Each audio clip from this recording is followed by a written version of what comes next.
Vi znate da je Srbija pregovarala i još uvek, naravno, pregovara dok ne počne nova metodologija, ali evo već u nekoliko i počela da se primenjuje, dakle, po veoma rigidnoj i zahtevnoj metodologiji po kojoj ni jedna država osim Srbije nije pregovarala i ne pregovara.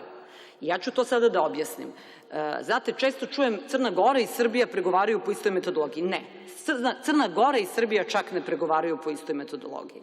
Zato što Crna Gora nije imala obavezu, tada, kada su oni počeli pregovore, nije u metodologiji pregovora postojala obaveza da se sva pregovaračka poglavlja mogu otvarati samo ukoliko postoji, dakle, napredak u oblasti vladavine prava, odnosno u ključnim poglavljima 23 i 24.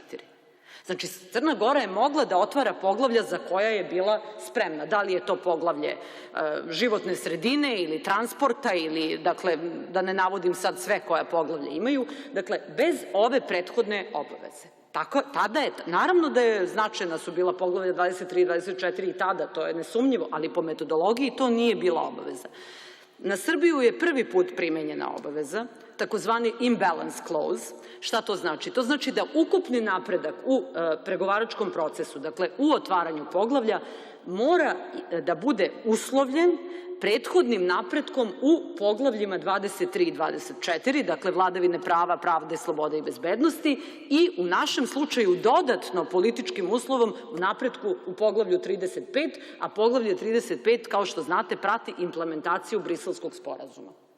Mislim, voljela bih da prosto vi kao poslanici i dakle u Odboru za evropske integracije vrlo precizno znate neke stvari koje vrlo često tako nisu u fokusu možda javnosti i onda se stvara jedna priča o tome kako su otvorili, ne znam, kako je Crna Gora otvorila sva poglavlja, a Srbija je otvorila 18, dakle više od pola. Mi smo pregovarali po mnogo rigidnijoj i zahtevnijoj metodologiji.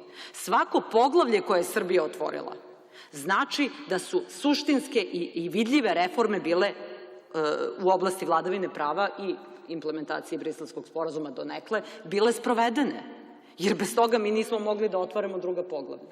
Prema tome, utoliko je naš učinak značajniji i utoliko jeste teži, jeste duži proces, to je nesumnjivo, ali svakako mislim da je i na kraju blagotvoran i za naše društvo i za naše institucije